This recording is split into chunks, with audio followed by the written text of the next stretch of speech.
Hai, salam sejahtera dan selamat datang ke Dapur Shaila. Hari ini Shaila nak share resepi upuma yang diperbuat daripada tepung suji. Jom kita tengok caranya. Tepung suji 1 cawan. Kita sangai dulu sehingga naik wangi. Dah siap sangai, kita asingkan dulu.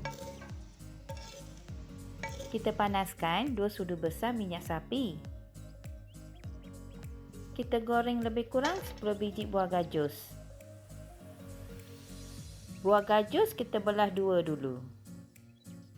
Bila buah gajus sudah bertukar warna menjadi keperangan, kita keluarkan dan ketepikan dulu. Tambah lagi 1 sudu besar minyak sapi. Masukkan setengah sudu kecil biji sawi dan biarkan ia pecah dahulu.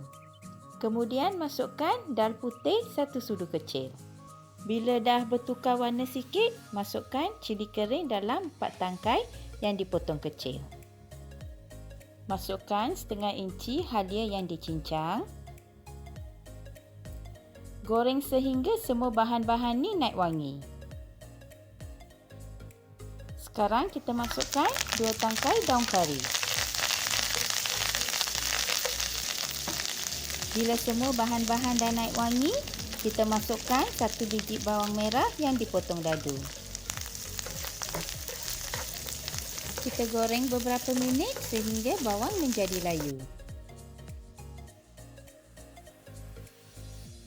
Tambahkan 1 cawan air panas dan biarkan ia mendidih. Masukkan 2 sudu besar gula dan 1 sudu kecil garam. Kita biarkan ia mendidih sekejap.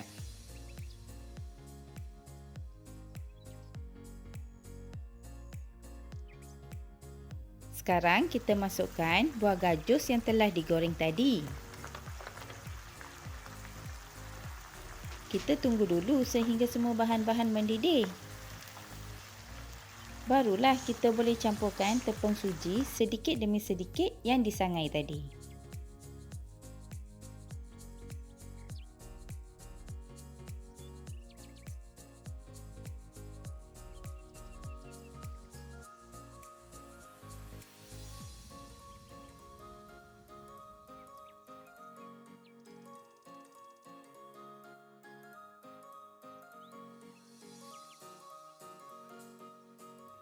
Kita masukkan air sedikit demi sedikit sambil mengacau sehingga tepung suji masak.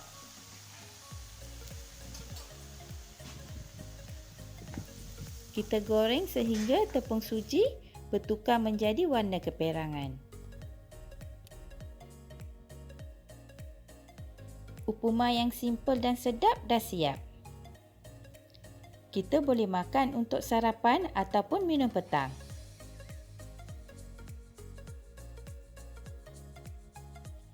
Terima kasih kerana menonton video Shaila.